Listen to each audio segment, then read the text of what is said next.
අතිපූජනීය කිරිබත්ගොඩ ඥානානන්ද ස්වාමීන්ද්‍රයන් වහන්සේගේ ධර්ම දේශනාව. සාදු සාදු බුදු රුවන වඳින්ටයි සාදු සාදු සදහම් නමදින්ටයි සාදු සාදු සංගරුවන වඳින්ටයි සාදු සාදු තෙරුවන් නමදින්ටයි ගෞතම මුනිඳුගේ සරණ ලැබෙන්ටයි සම්බුදු බණ පද මට සිහිවෙන්ටයි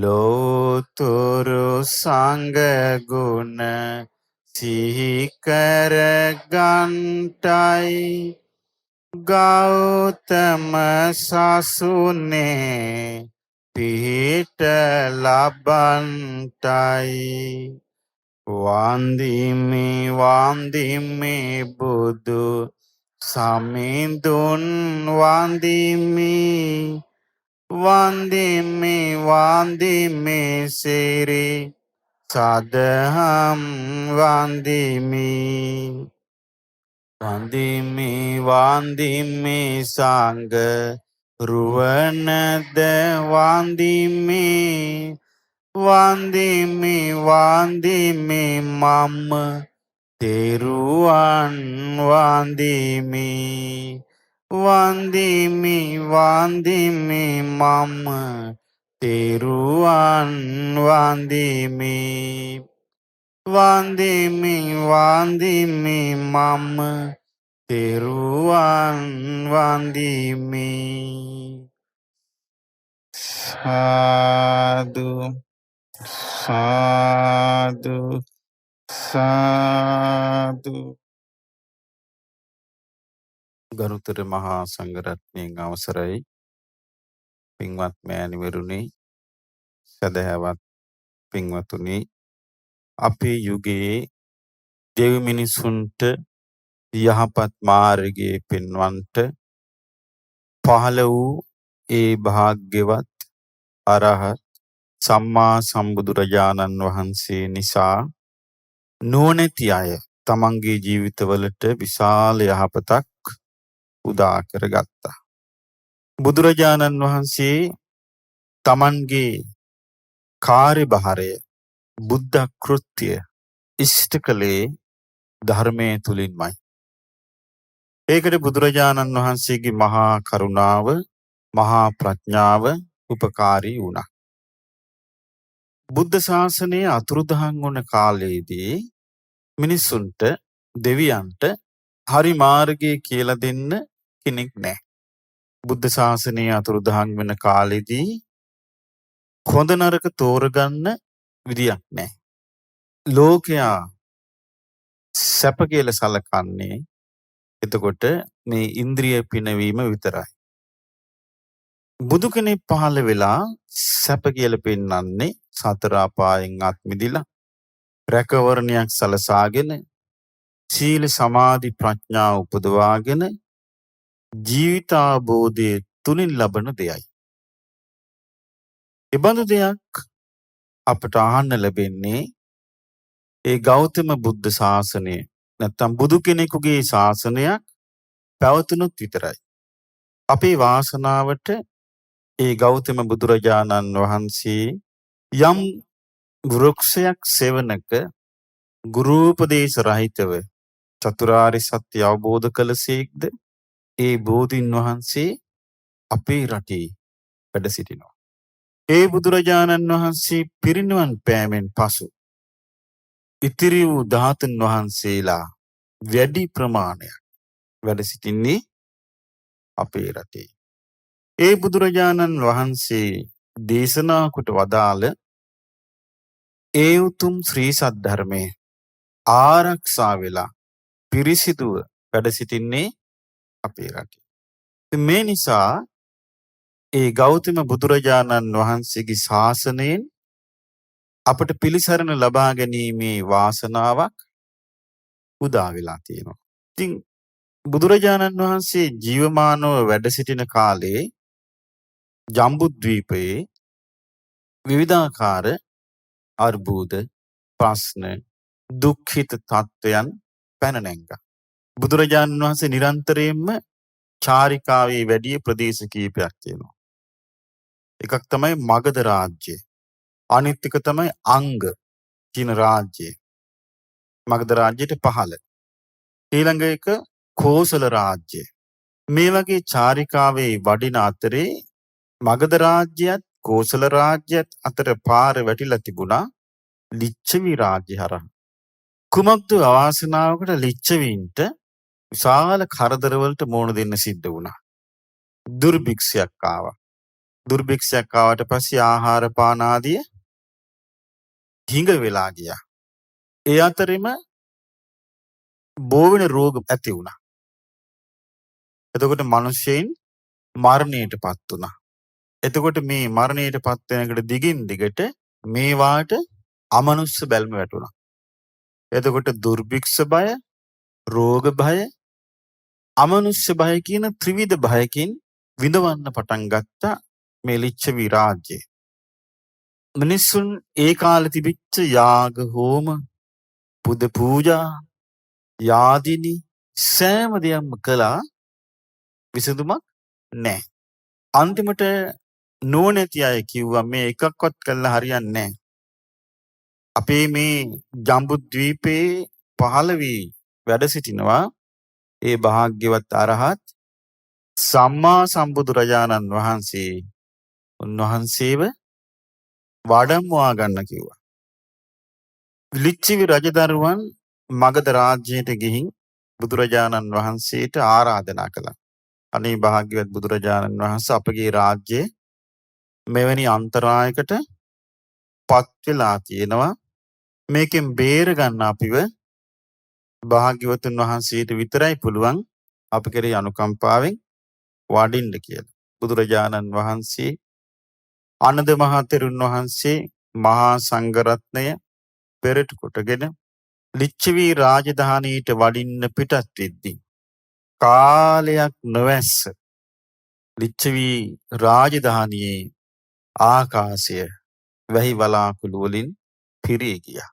උන්වහන්සේ වඩින්න පිටත් වෙනකොට හෝගාලා වහින්න පටන් ගත්තා. අර ජරාව මලකුණු ඔක්කොම සේදිලා ගියා. ඒ ඔක්කොම සේදිලා ගඟට ගියා. බුදුරජාණන් වහන්සේ වඩිනකොට අර මනුස්ස ජීවිතවලට අරක්ගෙන මිනිස්සුන්ව පෙළපෙලා හිටපු නීච බලවේග, පහත් අමනුෂ්‍ය බලවේග සියල්ල මිනිස්සුන්ව අතහැරලා දිව්වා. ඒ හේතුවෙන් මිනිස්සු ඉක්මනට සුවපත් වෙන්න පටන් ගත්තා. බුදුරජාණන් වහන්සේ වැඩම කරලා ආනන්ද හාමුදුරන්ට කිව්වා පාත්‍රයට පැන් එකක් අරගෙන ඉන්න කියලා. ඊට පස්සේ බුදුරජාණන් වහන්සේ දේශනා කළා රතන සූත්‍ර දේශනාව. ඊට පස්සේ ආනන්ද ස්වාමින් වහන්සේ රතන සූත්‍ර දේශනාව දේශනා කර කර ලිච්ඡවි ජනපදයේ පුරා පැන් ඉස්සා. ආයමත් පරණ සමෘද්ධිය උදා වුණා. අද මේ පින්වතුන් අහන්නේ ඒ රතන සූත්‍රයයි. ඒ රතන සූත්‍ර දේශනාවේ පළවෙනි ගාථාවේ කියන්නේ යානීද භූතානි සමාගතානි බුම්මානිවා නිව අන්තලිකේ. අන්තරීක්ෂය කියන්නේ ආකාශය. අන්තලික කියන්නේ ආකාශය. බුම්මානි කිවි පොළොව වාසී. එතන මෙතන අදහස් කරන්නේ මේ පොළොව වාසී ආකාශයේ සිටින භූත පිරිස් යම් කිසි ප්‍රමාණයක් මෙතන ඇස්සලා ඉන්නවා නම් ඒ අදහස් කරන්නේ අර මිනිස්සුන්ව ආක්‍රමණය කරගෙන අල්ලගෙන හිටපු අය නෙමෙයි. ඒගොල්ලෝ ඔක්කොම මිනිස්සුන්ව දාලා ගියා, දිව්වා. කේවඩ සූත්‍රයේ තියෙනවා බුදුරජාණන් වහන්සේ යම් කිසි ගමකට වඩිනවා නම් ඒ ගම් ප්‍රදේශයේ හත්ගව්වා අමනුෂ්‍යෙක් ඉන්නේ නැහැ කියලා. මිනිස්සුන්ව දාලා යනවා කියන්නේ.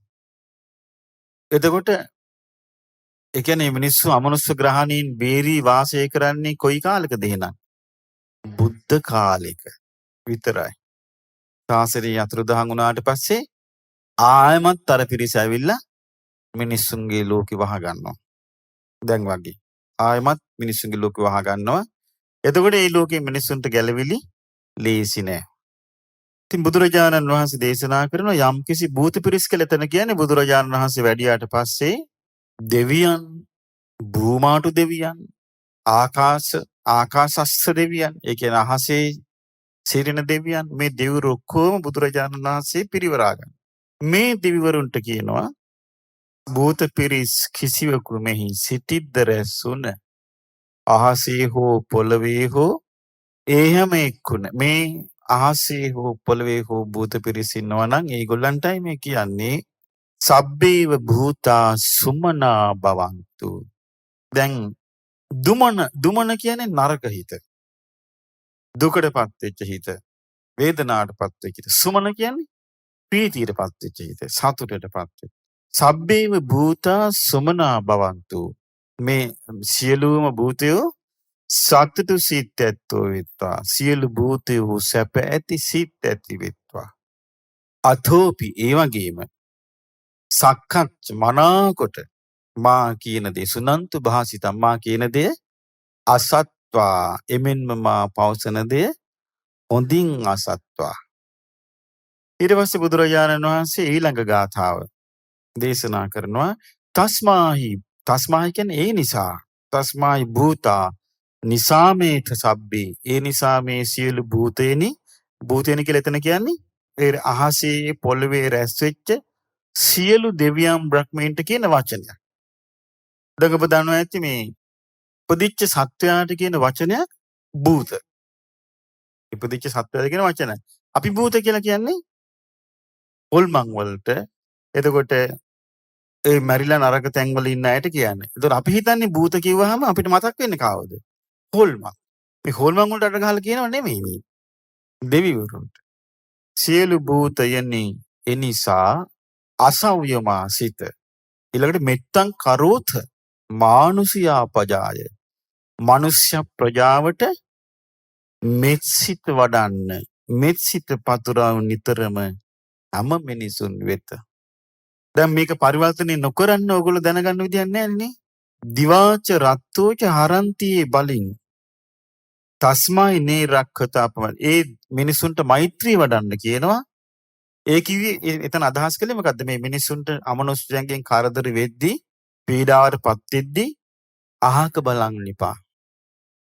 දෙවිවරුන්ට මේ කියන්නේ මිනිසුන්ගේ පීඩාවටපත් වෙලා කරදරයටපත් වෙලා ඉන්න වෙලාවට අහක බලාගෙන ඉන්න එපා.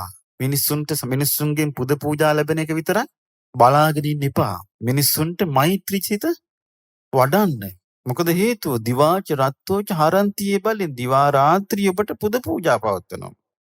ඔබට පිම්පෙත් දෙනවා. දැන් දෙවිවරුන්ට මිනිස්සු දිවා රාත්‍රී පිම්පෙත් දෙනවා. පුද පූජා පවත්වනවා. සැලකිලි සම්මාන පවත්වනවා. ස්තුති ප්‍රශංසා කරනවා.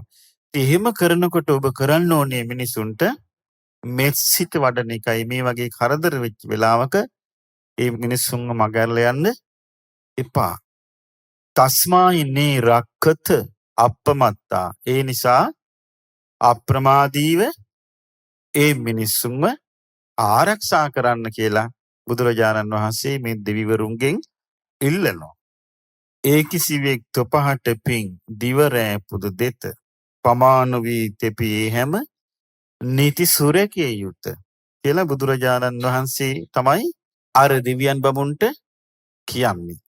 ඊට පස්සේ එතන ඉඳලා තියෙන්නේ බුදුරජාණන් වහන්සේගේ මෛත්‍රිය. බුදුරජාණන් වහන්සේගේ මෛත්‍රිය පටන් ගන්න තනිකරම ධර්මයෙන්. කොහොමද? යංකින්චි විත්තං ඉදවා හුරං. විත්තං කියලා කියන්නේ සම්පත්තිය, ධනය, වස්තුව. යංකින්චි විත්තං යම් කිසි ධනයක්, වස්තුවක්, සම්පතක් ඉදවා මෙලව හෝ හුරංවා පරලොව හෝ මෙලව හෝ පරලොව හෝ යම් කිසි වස්තුවක් ඇද්ද. දැන් මේ අපි ගත්තොත් පරලොව කිව්වන් පස්සේ පරලොව අපි අහලා තිනවා චින්තාමානික්කය කියලා. මේ දේව කතාවල තියෙනවනේ. භද්‍රගටේ අපි අහලා තියෙන්නේ.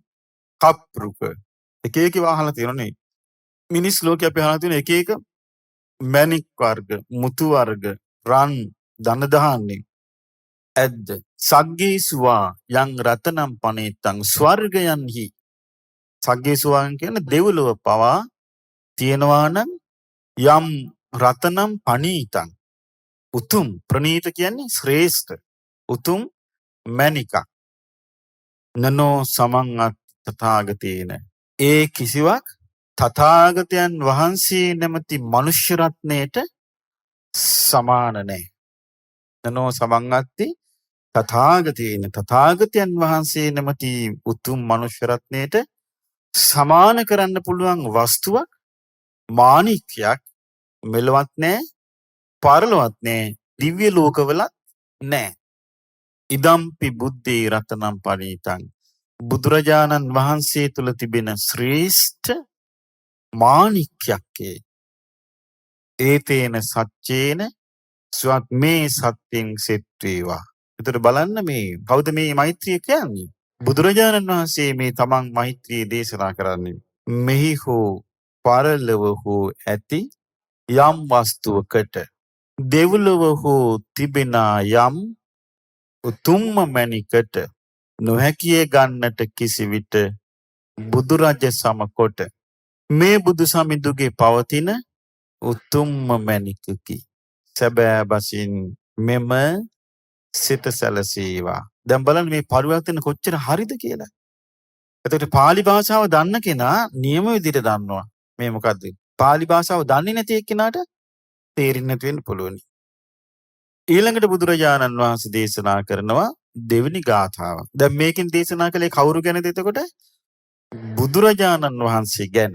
ඊළඟ ගාථාව තමයි khයං විරාගං අමතං පනි. khයං කිව්වේ රාගක්ඛයෝ, දෝසක්ඛයෝ, මෝහක්ඛයෝ. මොනවද ක්ෂය වෙන්නේ? කෙලෙස්. කෙලෙස් ක්ෂය කරන්නා වූ විරාගං විරාගී වූ අමතං අමූර්ත වූ ප්‍රනීතං ප්‍රනීත වූ යදජ්ජගා යං අජ්ජගා. අජ්ජගා කිව්වේ අවබෝධ කරනවා, සාක්ෂාත් කරනවා. සක්්‍ය මුනි සමාහිතෝ සමාහිත සිත් ඇති, එකඟ සිත් ඇති, සමාධිමත් සිත් ඇති සක්්‍ය මුනි ශාක්‍ය මුනින්ද්‍රයන් වහන්සේ යං අජ්ජගා. ඒතර යං කියන එක තමයි අර ටික ආйти. khයං විරාගං අමතං පනීතං. යං යම් දෙයක් මොනවද?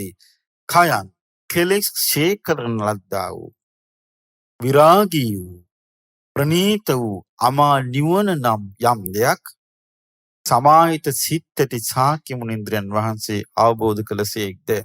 ඒක තමයි මම හැරෙව්වේ කෙලෙස් නසන වීතරාගී අමා නිවන යුතු යම් දහමක් ලැබුවේ නම් මොනිද සමාහිත නතේන ධම්මේන සමත්තිකින්චි. ඒ අමා මහ නිවනට සමකල හැකි කිසිවක් ලොව නැත. ඒ දහමට සමකල හැකි කිසිවක් ලොව නැත. ඉදම්පි ධම්මේ රතනම් පනීතං. මේක තමයි මේ බුදුරජාණන් වහන්සේගේ ධර්මයේ තිබෙන ශ්‍රේෂ්ඨ උතුම්ම මැණික. උතුම්ම මැණික මොකද්ද? අමා මහ නිවන කෙලෙසුන් ක්ෂය කරන්නා වූ විරාගී වූ ප්‍රනීත වූ අමා මහ නිවන බුදුරජාණන් වහන්සේ අවබෝධ කොට සාක්ෂාත් කළසේක්ද. ඒට සමාන වූ දෙයක් ලොව නැත. මේ තමයි ධර්මයේ තිබෙන ප්‍රනීත භාවය. මෙය සදහම් තුල පවතින උතුම්ම මැණිකකි. ඒතේන සච්චේන සුවත්ති හෝතු. සැබෑ බසින් මෙම සිත සැලසේවා. ඊළඟට බුදුරජාණන් වහන්සේගේ ඊළඟ ගාථාවත් ධර්මයට ප්‍රශංසා කරන ගාථාවක්. බලන්න මේ සත්‍යනේ මේ කියන්නේ ඔක්කොම සත්‍යය. ඒතර මේ සත්‍යය ප්‍රකාශ කළා බුදුරජාණන් වහන්සේ මෙත් සිත පතුරවනවා. කොහොමද මෙත් සිත පතුරවන්නේ? සුවත්ති හෝතු.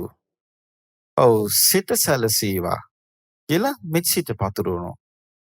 යම් බුද්ධ සෙට්ටෝ පරිවන්නයි සුචින්. සුචින් කියන්නේ පිරිසිදු. අසුචි කියන්නේ අපිරිසිදු. අන්න දැක්කන වචනේ තේරුම. පිරිසිදු නැද්ද? අපිරිසිදු. එතන මෙතන කියන්නේ සුචින්. සුචින් කියන්නේ පාරිශුද්ධ, පිරිසිදු. බුද්ධ සෙට්ඨෝ.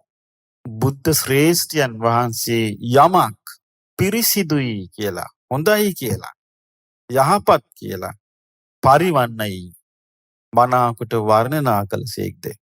මොකක්ද මේ වර්ණනා කළේ? හොඳයි කියලා කියපු දේ ඔන්න ඊළඟ පදේ තියෙනවා. සමාධි මානන්තරිකඤ්ඤමාහු. සමාධින් ආනන්තරිකං අඤ්ඤමාහු. එහෙමයි වචනේ තියෙන්නේ. ආනන්තරික සමාධිය කියලා කියන්නේ අරහත් ඵල සමාධියට. මොකේද ආනන්තරික සමාධිය කියලා කියන්නේ? අරහත් ඵල සමාධියට. ආනන්තරික කර්මය කියලා කියන්නේ පංච ආනන්තරික කර්ම කියලා කියනෝනේ. මොකද පංච ආනන්තරික කර්ම? අතරක් නැහැ. මිනිස් ලෝකෙන් එයා චුත වෙනකොටම අතරක් නැතුව නිරේ උපදිනවා. ඒ මිනිස් ලෝකේ චුත වෙනකොට අතරක් නැතුව නිරේ උපදින නිසා එයට කියනවා ආනන්තරික කර්ම. මේට ආනන්තරික සමාධිය කියලා කියන්නේ අරහත් ඵලය. අයි අරහත් ඵලයට ආනන්තරික සමාධිය කියන්නේ අතරක නොරදා භවයේ අතරක මෙයාව නොරඳා නිවනට පමුණවන නිසා අරහත් ඵල සමාධියට කියනවා ආනන්තර. එතකොට ආනන්තරික සමාධිය කියලා කියන්නේ අරහත් ඵලයටමයි, වෙන කිසිම එකකට නෙමෙයි. බුද්ධ දේශනාවල තියෙන මහණෙනි මේ ආනන්තරිකව මේ ඵලය ලබා ගන්න මම අපට දේශනා. ඒ කියන්නේ අතරක නොරඳා භවයේ කොහිවත් නොරැඳී මේක ලබා ගන්න අරහත් ඵලය ලබා ගන්න පුළුවන්කම. ඒකටයි මේ අරහත් ඵලයට ආනන්තරික සමාධිය කියලා කියන්නේ. යම් බුද්ධ සෙට්ටෝ පරිවන්නයි සුචින්. බුදු සමිඳුන් අගය කළේ හොඳයයි යමකට. අන්න මම පරිවර්තනය කළා සමාධියයි. ඒ අතරක නොරැඳෙන කිසිවිට. ඒතර කොහෙවත් භවයේ කොහෙවත් නොරැඳී නිවන කරා යන්න අරහත් ඵල සමාපත්තියට පැමිණිච්ච කෙනාට පුළුවන්කම තියෙනවා. භවයේ කිසිවක නොරැඳෙන සමාධිය. භවයේ කිසිවක නොරැඳෙන. දැන් අපි ගත්තොත් නිකන් සමාධිය අපි ගමු. පළතම ධානි, දෙවෙනි ධානි, තුන්වෙනි ධාන, හතරවෙනි ධාන, ආකාසානං ඡායතන, විඥානං ඡායතන, ආකින් චඤ්ඤාන. මේ හැම එකකින්ම භවයේ රැඳෙනව නේද? ඇයි මේ චුත වෙන කෙනා ඒ ලෝකවල ගිහිල්ලා උපදින්න පුළුවන්. මේ අරහත් ඵලය භවයේ නොරැඳෙන එකක්. සමාධි මානන්තරිකඤ්ඤමාහු. ආනන්තරික සමාධිය. යයි කියනවාද? සමාධිනා තේන සමෝන විජ්ජති. ගත නොහැකිය කිසිවක් ඒ සමවත සමකොට ඒ ආනන්තරික සමාධිය හා සමාන කරලා ගන්න පුළුවන් කිසිම සමාධියක් ලෝකේ නැත. ඉදම්පි ධම්මේ රතනම් පණීතං. මෙය ධර්මයේ තියෙන ප්‍රණීත භාවිකක සෝවාන් ඵලෙ නෙමෙයි. සකදාගාමි ඵලෙ නෙමෙයි. අනාගාමි ඵලෙ නෙමෙයි. අරහත් ඵලයයි මේ ඒක සමාන කරන්න පුළුවන් දෙයක් ලෝකේ නෑ කියන්නේ. මේ සෝවාන් ඵලයට හෝ අනිකුත් ඵල වලට කියන කතාවක් නෙවෙයි. මේ කියන්නේ අරහත් ඵලයටමයි. ඒ අරහත් ඵල සමාධියට සමාන කරන්න පුළුවන් දෙයක් ලෝකේ වෙන නෑ. ඉදම්පි ධම්මේ රතනම් පණීතං. මේ ධර්මයේ ඇති ප්‍රණීත භාවයයි. ප්‍රණීත රත්නයක් කියන ධර්මයේ තුල තියෙන. එතකොට බුදුරජාන් වහන්සේගේ ධර්මයේ තුල තමයි කෙලෙස් නසන වීතරාගී අමා නිවන තියෙන්නේ. බුදුරජාන් වහන්සේගේ ධර්මයේ තමයි අරහත් ඵලය තියෙන්නේ. මේ ලෝකේ වෙන කිසිම ධර්මයක නෑ. ඒ නිසා ලෝක කිසිවක් හා සමාන කළ නොහැකි. කිසිවක් හා සමාන කළ නොහැකි. මේ සදහම් තුල පවතින උතුම්ම මැනිකකි.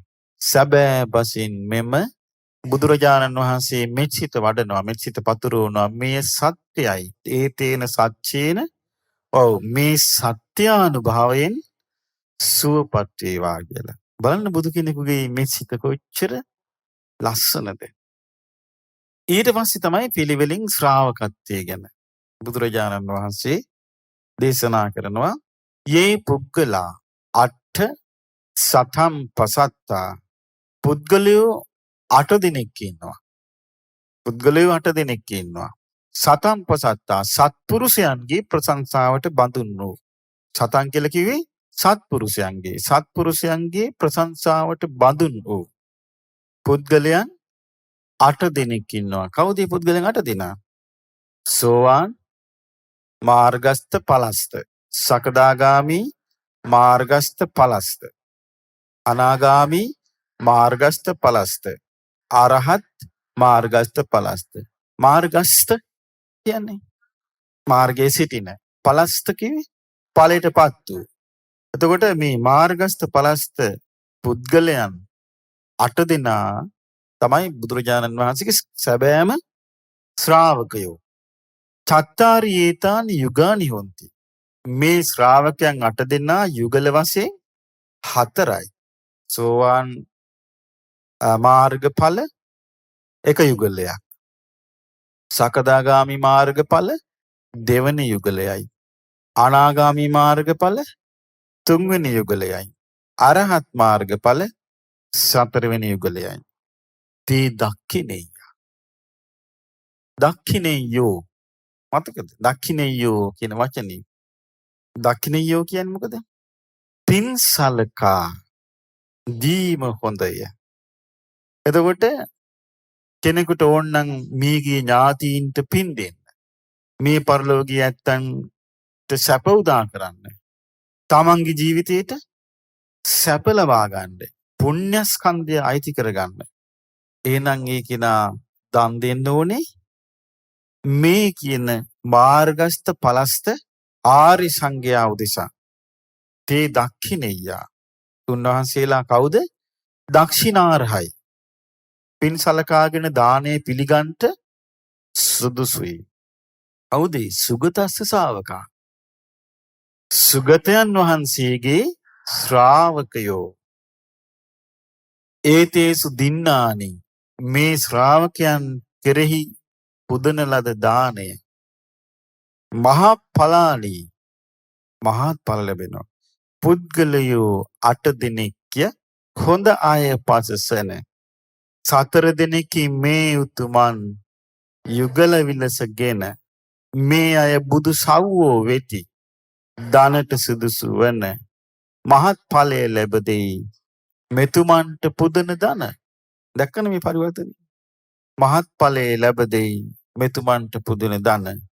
ඉදම්පි සංඝේ රතනම් පනේතං. මේ බුදු පිරිසෙහි පවතින උතුම්ම මැණික්. සුගතස්ස ශාවකා. සුගතයන් වහන්සේගේ ශ්‍රාවක පිරිස තමයි බුදු පිරිස. එතන මම බුදු පිරිස කියලා අදහස් කළේ බුදුරජාණන් වහන්සේගේ ශ්‍රාවක පිරිස. මේ බුදු පිරිසෙහි පවතින උතුම්ම මැණිකකි. එතකොට බුදු පිරිස කිව්වහම මෙතන අර්ථවත් වෙන්නේ කවුද? මාර්ගඵලලාභී ආර්ය ශ්‍රාවකයන් වහන්සේලා. මේ බුදු පිරිසෙහි පවතින උතුම්ම මැණිකකි. මොකද්ද බුදු පිරිසෙහි පවතින උතුම්ම මැණික? ඒ මාර්ගඵලලාභී ශ්‍රාවකයන් වීම. එතකොට ඒ මාර්ගඵලලාභී ශ්‍රාවකයන් දක්ෂිනාවට සුදුසුයි. දම්පැන් වලට සුදුසුයි. ඒ ශ්‍රාවකයන්ට දෙන දානේ මහත්ඵලයි. බුදුරජාණන් වහන්සේ ඔබට මතක ඇති ප්‍රජාපති ගෞතමිය සිවුරක් මාසාගෙන ආපු වෙලාවේ භාග්‍යතුන් වහන්සේටම පූජා කරන්න මම මේ මගේ අතින්ම නූල් කටලා වියලා මහගෙන පඳු ගහලා මම මේ ගෙනල්ලා පූජා කරන්නේ මා කිරි අනුකම්පාවෙන් පිළිගන්න කිව්වා. බුදුරජාණන් වහන්සේ උදෙසාවත් පුද්ගලික පූජාවක් ගන්න උන්වහන්සේ කැමති වුණේ නැහැ. උන්වහන්සේ වදාළේ මොකද්ද? සංඝං දේහි ගෞතමී. ගෞතමිය සංඝයාට දෙන්න. සංඝයාට දුන්නාම මටත් පිදුවා වෙනවා කිව්වා. එතකොට මේ සංඝයා කියලා අපි මේ සලකන්නේ බුදුරජාණන් වහන්සේගේ පවා ප්‍රශංසාවට බඳුන් වූ සුගතයන් වහන්සේගේ ශ්‍රාවක පිරිස. සුගත ශ්‍රාවක පිරිස. ඒතේන සච්චේන සුවතිර බුදුරජාණන් වහන්සේ වදාරනවා මේ සත්‍යානුභාවයෙන් සුවත්ති හෝතු. එතකොට මේ මෙච්චිත පතුරන්නේ කවුද? බුදුරජාණන් වහන්සේ. බුදුරජාණන් වහන්සේ පතුරවන මෙච්චිත මේ තියෙන්නේ. අයි දෙවිවරුන්ට ඉස්සලාම කිව්වනේ. දෙවිවරුන්ට කිව්වා මිනිස්සු ඔබට පුද පූජා පවත්වනවා. ඔබට ස්තුති ප්‍රශංසා කරනවා. ඔබට පින් දෙනවා. ඔබට පුද පූජාවල් දෙනවා. පින් විතරක් දෙනව නෙමෙයි නේ. පළතුරු පූජා කරනවා, මල් පූජා කරනවා, සුවඳ පූජා කරනවා, පෑන් පූජා කරනවා, මේවත් පූජා කරනවා. එතකොට පින් දෙනවා. ඔබට මේවත් දෙනවා මිනිස්සු. එහෙමනම් ඔබ මිනිස්සුන්ට මෙසිත වඩන්න මෙත්තන් කරෝත මානුෂයා පජාය මනුෂ්‍ය ප්‍රජාවට මෛත්‍රිය කරන්න. තස්මයි නීරක්ඛත අපමත්තා. ඒ නිසා අප්‍රමාදීව මේ අහිංසක මිනිසින්ව ආරක්ෂා කරන්න කියලා ඊට පස්සේ බුදුරජාණන් වහන්සේ මේ චිත්ත පතරවනවා. ඊළඟට උන්වහන්සේ වදාළ මොකද? "යේ සුප්පයුත්තා මනසා දල්හේන." දැන් බලන්න මේ ශ්‍රාවකයෝ නිකන් අය නෙමෙයි. දැඩි මනසින්. දල්හේන කියන්නේ දැඩි මනසින් තමයි සුප්පයුත්තා මේ ප්‍රතිපදාවේ ගිහින් තියෙන්නේ. මේක එනම් මොලොක් මනසකින් යන්න පුළුවන් ගමනක් නෙවෙයි. මේක නෝන්ජල් මනසකින් යන්න පුළුවන් ගමනක් නෙවෙයි. මේක දැඩි මනසකින් යන්න ඕනේ. දැඩි මනස කියලා මෙතන කියන්නේ මොකද්ද? හිතුවක්කාර කියන එකද? නෑ. එහෙනම් හිතෙන් අහිංසකයි. අදිෂ්ඨානෙන් දැඩි. අපිට වෙලා තියෙන්නේ අදිෂ්ඨානය නෑ, හිතෙන් දැඩි. එහෙම කරන්න පුළුවන් එකක් නෙවෙයි මේ. හිතෙන් අහිංසකයි, අදිෂ්ඨානෙන් දැඩි. "ඒ සුප්පයුත්තා මනසාදල් හේන." යමෙක් පිළිවෙතින් යුතු වේද මනසින් දැඩි කොට. ඒක අදිෂ්ඨානයක් තියෙනවා, දෘಢතර අදිෂ්ඨානයක් තියෙනවා. ඒ දෘಢතර අදිෂ්ඨානය තියාගෙන හිතෙන් අහිංසකව මේ පිළිවෙත් කරනවා. නික්ඛාමිනෝ ගෝතම ශාසනම්හි. නික්මෙන හැම කෙලෙසුන්ගෙන් බුදු සසුනේ සිට. ලස්සන වචනයක්. ගෝතම ශාසනය, ගෞතම ශාසනය. ගෞතම ශාසනයේ තුල ඉඳගෙන නික්ඛාමිනෝ නික්ම යනවා කෙලෙසුන්ගෙන්. කෙලෙසුන්ගෙන් නිදහස් වෙලා එයා ගෞතම ශාසනය තුල දියුණු වෙනවා. එතකොට කෙලෙසින්ගෙන් නිදහස් වෙලා ගෞතම ශාසනය තුල මනසින් දැඩි කොට පිළිවෙත් සපුරා කෙලෙසුන්ගෙන් නික්ම යන ඒ ශ්‍රාවකයෝ කවුද? තේ පත්තිපත්තා අමතං විගයිහ. ඒ ශ්‍රාවකයන් වහන්සේලා අමෘතය නිවන සාක්ෂාත් කරනවා. ඒ උතුමන් පැමිණියේ පසු සුන්දර නිවනට ලද්ධා මුදා නිබ්බුතින් බුඤ්ජමානා. හරි ලස්සන වචනයක් ඒක. මොකක්ද? අමා නිවන වළඳනවා. ඒ නිවන් සැපේ විඳිනවට බුදුරජාණන් වහන්සේ වාචික කර වචනේ මොකද්ද? වළඳනවා. ඒ අමා නිවන සාක්ෂාත් කළා අරහත් ඵල සමාධියෙන් ඒ ශ්‍රාවකයෝ ඉන්න එකට බුදුරජාණන් වහන්සේ වදාළේ වළඳනවා. ලද්දා මුදා නිබ්බුතින් තමන්ට ලැබිච්ච කෙලෙසුන්ගෙන් නික්මීම නිසා ගෞතම ශාසනය තුල තමන්ට ලැබිච්ච අමා මහ නිවන වළඳති සුවසේ නිවනම සිතු සිතු විලසට. අයි මේක සල්වලට ගන්න එකක් නෙවෙයි. මේ ලැබුණේ කොහොමද? මානසින් දැඩි කොට පිළිවෙත් සපුරා ගෞතම ශාසනයේ තුල කෙලෙසුන්ගෙන් නික්මීමෙන්. ඒ ලැබුණු අමා මහ නිවන වළඳති සුවසේ නිවනම සිතු සිතු විලසට. ඊටප ගමන් මහා කස්සප මහ රහතන් වහන්සේ සතියක් ඉන්නවා නිරෝධ සමාපත්තියේ. මහා මොග්ගල්ලාණන් වහන්සේ, සාරිපුත්ත, අනුරුද්ධ ආදී රහතන් වහන්සේලා ඒ අමා මහ නිවන සිතු සිතු විලසේ වැළඳුවා. ඉදම්පි සංඝේ රතනම් පනේතං. මෙය බුදු පිරිසෙහි පවතින උතුම්ම මණිකකි. මේක තමයි බලන්න බුදුරජාණන් වහන්සේගේ ශ්‍රාවක සංඝයා කෙරෙහි පහදින්න ඕනේ අපි මේ වගේ දේශනාවලින් අර්ථ තේරුම් අරගෙනයි. ධර්මයේ ගැන දන්නේ නැති, අර්ථ වශයෙන් තේරුම් ගත්තේ නැති, තිසරණේ කියන්නේ මොකද්ද කියලා හඳුනාගත්තේ නැති, ඔය ගිරව් වගේ බුද්ධං සරණං කියපු අය. ඒක වාහට තමයි මේගොල්ලෝ අපි සරණ ගියේ. ඒ දන්නේ නැනේ. එතකොට බලන්න තමන් කරන දේ දන්නේ නැත්තම් ඒ තමන් කරන දේ ගැන තියෙන නොදන්නාකමයි තමන්ගේ අර්බුදේ. තමන් කරන දේ හරියාකාරව දන්නේ නැත්තම් ඒ නොදන්නාකම තමන්ගේ අර්බුදයක්. තමන්ගේ අර්බුදයක් බවවත් තමන් දන්නේ නැහැ.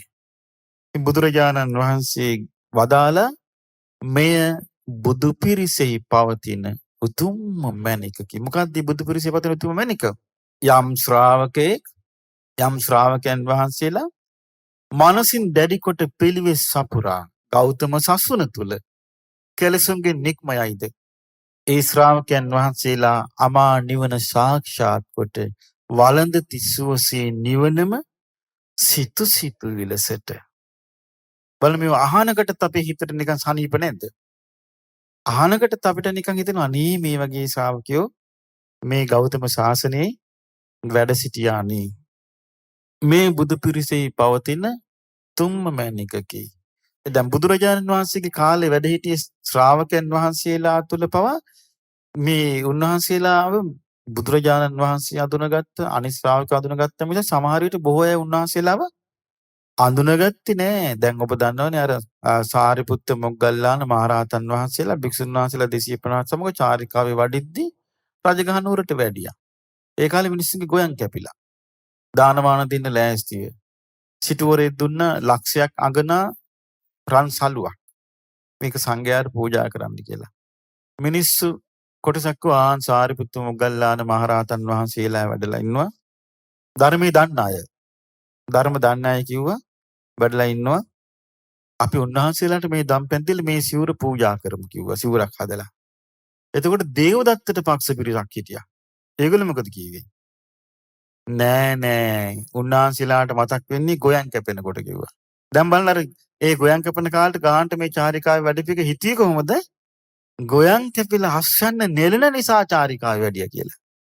ඒ කාලේ එසේනම් තේරෙනවනේ එතකොට නේ. ඊට පස්සේ නෑ දේවදත්තයන් වහන්සේ එහෙම නෙමෙයි කිව්වා. අපේ චූටි ළමයි වඩා ගන්නවා කිව්වා. දේවදත්ත. එතකොට අපි අම්මලාට මොකද හිතෙන්නේ? අනේ අපේ ස්වාමින් වහන්සේ අපේ දරුවන්ට තියෙන සෙනෙහි. බැලන්ස් එන්නේ නෑ සෙනෙහි කොළ. එතකොට දේවදත්ත තමයි කිව්වා අපි මේ මගුල් තුලා වලට එන්නේ සෙත් පතන්නේ. කවුද කියලා ඔය වෙන කරන්නේ මෙව්වා. අපි අඬද්දි උන්වහන්සේ අඬනවා. අපි hina වෙද්දී උන්වහන්සේට hina යනවා. ආන්න දන් දෙන්න ඕන කියලා. අපි හැමදේම බැලිය උන්වහන්සේ කිව්වා. අපිට නැකත හදලා දුන්නේ පොරොන්දම් බැලුවේ. සුළුපටු කෙනෙක්ද කියලා ඇහුවා. ඒ නිසා දේවදත්තට මේක දෙන්න ඕනේ. කවුද දෙන්නේ? දේවදත්තගේ පිරිස. ඒක තමයි ඒ කියන්නේ බුදුරජාණන් වහන්සේගේ ශ්‍රාවකයෝ අඳුනා ගන්න තියෙන මොකෙන්ද? බුදුරජාණන් වහන්සේගේ ධර්මයෙන්මයි. ශ්‍රාවකයෝ අඳුන ගන්න තියෙන්නේ. ඒ ශ්‍රාවකයන්ගේ ලක්ෂණයක් ඊට පස්සේ පේනවා. දැන් කලින් පෙන්වන්නේ මාර්ගඵලලාභී ශ්‍රාවකී සියලු දෙනා දක්ෂිනාරහයි. ඊළඟ ගාථාවෙන් පෙන්වන්නේ අරහත් ඵලයට පත්වෙච්ච ශ්‍රාවකයන් වහන්සේලා වළඳ තිස්සෝසේ නිවනම සිතු විලසට. ඊළඟට පෙන්වන්නේ සෝතාපන්න වූ ශ්‍රාවකයා. යතින්ද කීලෝ පඨවින් සිතෝසියා යථා ඉන්ද කීලෝ. ඉන්ද්‍ර කීලයක් වගේ කියනවා. පොළවේ මනවින් කන සිටවන ලද ඉන්ද්‍ර කීලයක්. ඒ කාලේ නගර මැදේ තිබිච්ච ලොකු ගල් කණුවක් තමයි අටරියනක් යට පොළවේ හාරලා අටරියනක් උඩට පිහිටපු එකට කියනවා ඉන්ද්‍රකීලය කියලා. මේ ඉන්ද්‍රකීලය කාටවත් සොලවන්න බෑ. යතින්ද කීලෝ පඨවින් සිතෝසියා පොළවේ මනාකොට සිටෝපු ඉන්ද්‍රකීලයක් තියෙනවා. චතුබ්බිවාතේභි අසම්පකම්පියෝ. සිව් දිසාවෙන් කොයිතරම් දැඩි සුළඟක් හැමුවත් සෙලවෙන්නේ. ඒ සිව් දිසාවෙන් කමන සුළඟ වගේ තමයි මේ ලෝකෙන් ඉන්නේ මති මතාන්තර දෘෂ්ටි. මේවා එනකොට බුදුරජාණන් වහන්සේ දේශනා කළ ආර්ය සත්‍ය නුදුටු ශ්‍රාවකයා මේ කියන්නේ සෝවාන් ඵලයේ සිට ඉහළට. සෝවාන් ශ්‍රාවකයා පමණක් නෙමෙයි. සෝවාන් ඵලයේ සිට ඉහළට සෝතාපන්න ඉඳලා ඒ ආර්ය ශ්‍රාවකයන්ගේ ලක්ෂණය තමයි පරණෙල් වගේ නෙමෙයි. පරණෙලේ ඉන්ද්‍රකීලට වෙනස්. පරණෙලේ මොකද ස්වභාවය? කුල්ලක හමන දිශාවට පරණෙල් යනවා. ඒ පරණෙලේ තියෙන පොළවේ පිහිටලා නෙමෙයි. පරණෙලේ තියෙන පොළවේ පිහිටලා බුරුල්. පරණෙල් තියෙන්නේ පාවෙවි. කුල්ලක හමන දිශාවට පරණෙල් යනවා. තතූපමං සප්පුරිසං වදාමි. එතකොට පොළවේ මනාකොට සිටවන ලද ඉන්ද්‍රකීලය සිව් දිසාවෙන් හමන සුළඟට අකම්පිතව නොසෙල්වී තියෙනවාද? තතූපමං සප්පුරිසං වදාමි. එබඳු ඉන්ද්‍රකීලයක් උපමා කොටයි මේ සත්පුරුෂයා ගැන කියන්නේ. කවුද ඒ සත්පුරුෂයා? යෝ ආර්ය සත්‍යානි අවෙච්ච පස්සති යම් කෙනෙක් චතුරාර්ය සත්‍ය ධර්මයන් මනාකොට අවබෝධ කළාද? යමෙක් චතුරාර්ය සත්‍ය ධර්මයන් මනාකොට අවබෝධ කළාද අන්නේ ශ්‍රාවකයා සත්පුරුෂයා. ඒ සත්පුරුෂ ශ්‍රාවකයා කවුරු වගේද? ඔව් සිව් දිසාවෙන් හමන සුළඟට නොසැලෙන ඉන්ද්‍රකීලය වගේ. සිට වූ ගල් ටැම්බක් විලස පොළවේ දැඩි ලෙස දැක්කනේ අර්ථය. සතර දිගින් එන සුළඟින් නොසැලී කිසි ලෙස යමෙක් ආර්ය සත්‍ය දකිත් නම් මෙහි ඇති ලෙස ඒ සත්පුරුෂයාට කියමි මෙය උපමා ලෙස. දැන් අර්ථය තේරෙනව නේ? ඒ සත්පුරුෂයාට කියමි මෙය උපමා ලෙස. මේ බුදු පිරිසෙහි පවතින උතුම්ම මැණිකකි. එතන මේක බුදුරජාණන් වහන්සේ වදාලා මේක මේ බුදු පිරිස තුල සුගත ශ්‍රාවකයන් තුල තිබෙන්නා වූ උතුම් මැණිකක්. ඒතේන සච්චේන ස්වාත්‍යෝතු සැබෑ බසින් මෙම සිත සැලසීවා. ඊළඟට බුදුරජාණන් වහන්සේ වදාලා යේ අරිය සච්චානි විභාවයන්ති ගම්භීර පඤ්ඤේන.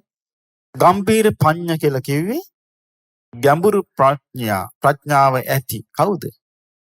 බුදුරජාණන් වහන්සේ භාග්‍යවතුන් වහන්සේ. භාග්‍යතුන් වහන්සේට කියපු නමක් තමයි ගම්භීර පඤ්ඤ. ගම්භීර පඤ්ඤ ගැඹුරු ප්‍රඥාව ඇති. කලින් බුදුරජාණන් වහන්සේට කියපු නමක් තමයි සමාහිත ශාක්‍ය මුනි. අපිට හම්බෙච්ච නම නේ. දැන් මෙතනදී අපිට හම්බුනේ උන්වහන්සේට කියන නමක් ගම්භීර පඤ්ඤ ගැඹුරු ප්‍රඥාව ඇති බුදුරජාණන් වහන්සේ මනාකොට දේශනා කරන ලද සුදේශිතානි. දේශිතානි කියන්නේ දේශනා කළ සු කියන්නේ මනාකොට දේශනා කරන ලද මනාකොට දේශනා කරන ලද ධර්මයේ ඒ ආර්ය සත්‍ය ධර්මයේ යම් කෙනෙක් විභාවයන්ති මනාකොට දේශනා කළ ධර්ම අවබෝධ කරනවාද? මෙතන කියන්නේ සෝතාපන්න ශ්‍රාවකයා. කොහොමද? කිංචාපිතේ හොන්ති බුසප්පමත්තා. බුස කියන්නේ බොහෝසෙයින් අප්‍රමාදී වුණත් ඒ ශ්‍රාවකයෝ කිංචාපිතේ හොන්ති බුසප්පමත්තා. ඒ ශ්‍රාවකයෝ බොහෝසෙයින් අප්‍රමාදී වුණත් ප්‍රමාදව හිටිය නැති භවං අට්ඨමං ආදියන්ති. ඔවුන් කිසි දවසක අටවෙනි භවයක් කරා යන්නේ නැහැ. ඒ කියන්නේ සෝතාපට්ටි ඵලයටපත් වූ ශ්‍රාවකයා ප්‍රමාදීව සිටියත් අටවෙනි භවයකට යන්නේ නැහැ. මොකද හේතුව? සත්‍ය ඥානය සාක්ෂාත් කරලා තියෙනවා. ඒ කියන්නේ දුක ආර්ය සත්‍යයක්. දුකේ හටගැනිල්ල ආර්ය සත්‍යයක්. දුක්ඛ නිරෝධය ඒ කියන්නේ ත්‍රිවිධ තණ්හාවම නිරුද්ධ වීම ආර්ය සත්‍යයක්.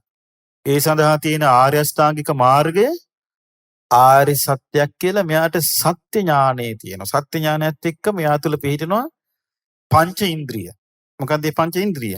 සද්ධා, විරිය, සති, සමාධි, ප්‍රඥා. එයා තුළ ක්‍රියාත්මක වෙනවා සීක බලය. සද්ධා, සීල, සුත, ත්‍යාග, ප්‍රඥා. එයා යෝනිසෝ මනසිකාරේ ඉන්න කෙනෙක්. එයාට තියෙනවා ධම්ම චක්කු. එයාට ධම්මස තියෙනවා. ධම්මස තමයි චතුරාර්ය සත්‍යයට ගලපලා බලන්න පුළුවන්කම.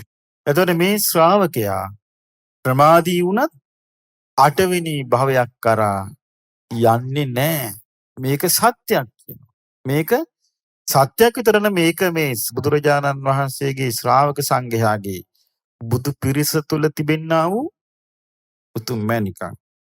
ගැඹුරු නුවණ ඇති බුදු සමිඳුන් පවසන ලද ආරි සත්‍යයන් මනවින් දුටු කෙනෙකුන් වේද භවයේ රැඳෙමින් කොතරම් පමාව සිටියද ඔවුන් නොයෙත්මය අටවැනි භවයට කිසි ලෙද කියන්නේ කිසි කාලයකත් මේ බුදු පිරිසෙහි පවතින උතුම්ම මැණිකකි.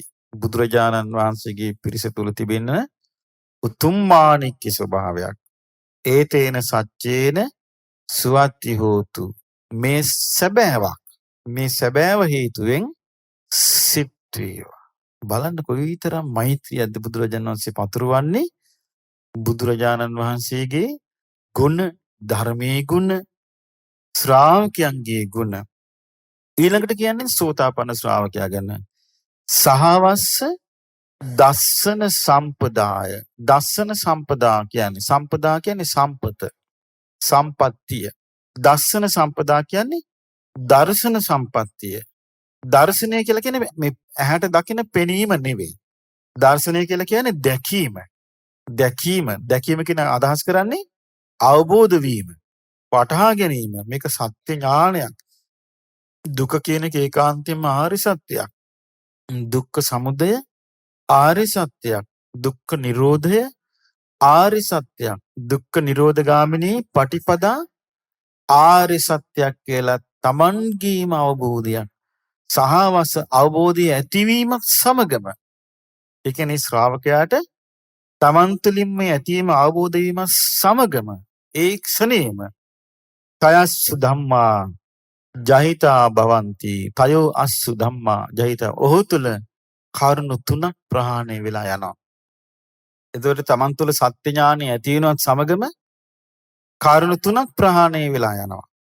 සක්කාය දිට්ඨි කිව්වේ පංච උපාදානස්කන්ධය ගැන තමාගේ වසඟයේ පැවැත්විය හැකි දෙයක් මෙතන තියෙනවාය කියලා ඇතිවෙච්ච මුලාව හර හේතු ප්‍රත්‍ය ධර්මයන් කෙරෙහි තේරුණාම මොකක්ද හේතු ප්‍රත්‍ය ධර්මයන් තේරීම? යංකින්චි සමුදය ධම්මං සබ්බන්තං නිරෝධ ධම්මා. එතකොට සමුදය ධම්ම කියන්නේ හට ගන්නා වූ ස්වභාවයෙන් යුතු යංකින්චි යම් කිසිවක් ඇද්ද. හට ගන්නා වූ ස්වභාවයෙන් යුතු යම් කිසිවක් ඇද්ද. සබ්බන්තං ඒ සියල්ලම නිරෝධ ධම්මං ඒ හේතු නැතිවීමෙන් නිරුද්ධ වී යන ස්වභාවයෙන් යුක්තයි කියන එක තමයි මේ චතුරාර්ය සත්‍ය හරහා යා තේරුම් ගන්නේ. එතකොට එයාගේ සක්කාය දිට්ඨිය ඒ සමගම සක්කාය දිට්ඨිය ප්‍රහාණය වෙනවා. විචිකිච්ඡා සැක ප්‍රහාණය වෙනවා. සීලබ්බතං වාපි යදත්ති කිංචි. ඒ වගේම යම් කිසි සීල වෘත ආදියක් තිබේ නම් ඒවත් ප්‍රහාණය වෙනවා. ඒව ප්‍රහාණය වෙච්ච ගමන් චතු අපායේ හිච්ච විප්පමුත්තු සිව් අපායෙන් මිදී ගියා වෙනවා. සිව් අපායෙන් නිදහස් වුණා වෙනවා. මොනවාද සිව් අපාය? නරක, තිරිසන්, പ്രേත, අසුර මේ සතර අපායෙන් අත් මිදුණා වෙනවා. චාබිඨානානි අභබ්බෝකාතුං. එයාගේ අතින් ආත්ම භාව 7 තුලම දැන් එයාගේ බැරි වෙලාවත් ප්‍රමාදයට පත් වුණොත් එයා ආත්ම භාව 7ක් ඉන්නවනේ.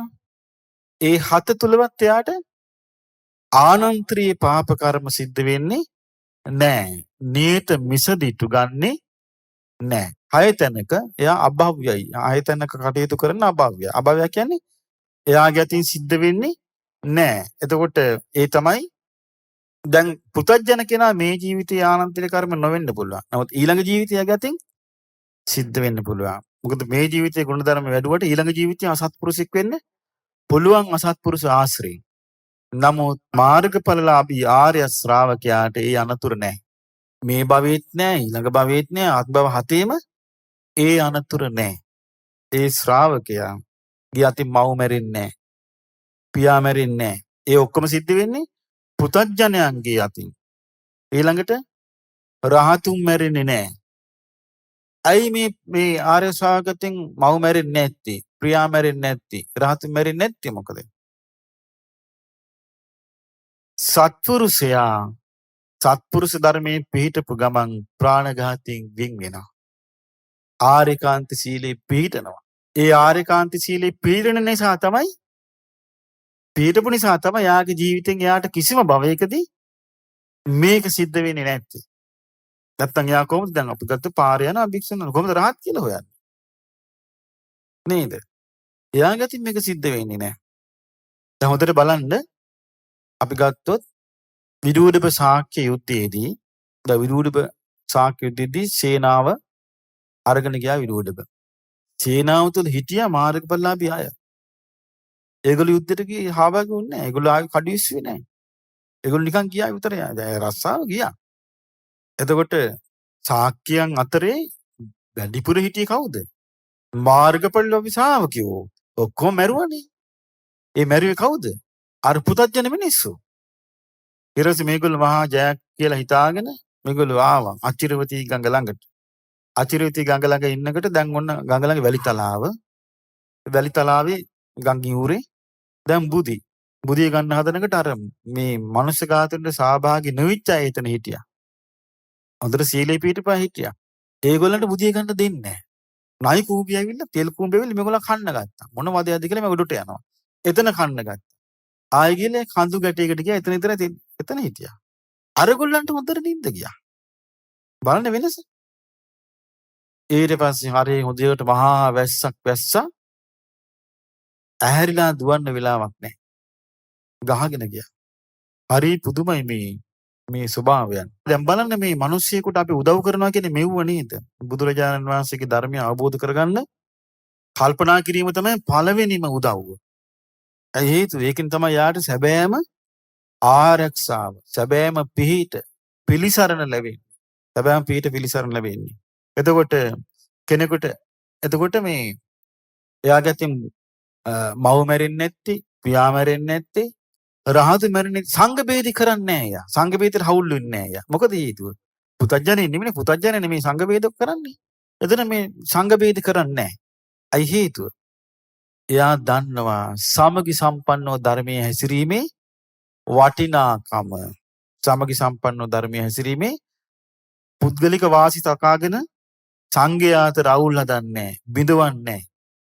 එතකොට එයා දන්නවා මොකද හේතුව? මේ මාර්ගඵලලාභී ශ්‍රාවකේ පුතඥයා පුද්ගලික වාසි බලාගෙන සංඝයා අතර අවුල් හදනවා, සංඝයා බෙදනවා, සංඝයා කඩාගෙන යනවා.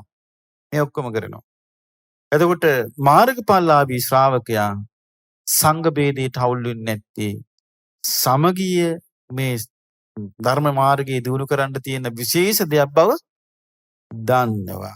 එතකොට හතරයි බුදුරජුන්ගේ ලේ සොලවන්නේ වදක චිත්තේ. දැන් අපි ගත්තොත් ජීවක වෛද්‍යාචාර්යතුමා තමයි බුදුරජාණන් වහන්සේගේ අර ගල්පතුරු වැදිච්ච වෙලාවේ අර දිවදත්ත පෙරලපු ගලෙන් මහපටැඟිල්ල ගල්පතුරු වැදිලා ලී සෙලවුවානේ. එතකොට මේ ජීවක වෛද්‍යාචාර්යතුමා තමයි බෙහෙත් කළේ. යා සෝතාපන්න ශ්‍රාවකයා. එයා සුද්ධ කරන්න ඕනේ. එතකොට ලේ සෙල වෙනවනේ. නමුත් ඒ ලේ සෙලුණාට ඒක කෙරෙන්නේ වදක චිත්තෙන්ද? වදක චිත්තේ නැහැ. මෛත්‍රී චිත්තේ තියෙන. වදක චිත්තයෙන් බුදුරජුන්ගේ ලේ සොලවන්නේ නැහැ. පංචානන්තරී කර්මවල එකක්වත් සිද්ධ වෙන්නේ නැහැ. එතකොට මේ ඒ බලන්න මේ සෝතාපන්න වෙච්ච ශ්‍රාවකයා තුළ මොනතරම් ගුණයක් තියෙනවාද? මිත්‍යා දෘෂ්ටිය ගන්න නැහැ ඊට පස්සේ. ඒ ස්වාධීන මිනිසෙක් නේ. එයා පින්පව් මේ මෙලොව පරලොව ඒ සෑම දෙයක් ගැන මෙයාට අවබෝධයක් තියෙනවා. එයා නියත මිත්‍යා දෘෂ්ටිය ඉන්නේ නැහැ. මෙන්න මේ ලක්ෂණ තියෙන ශ්‍රාවකයා.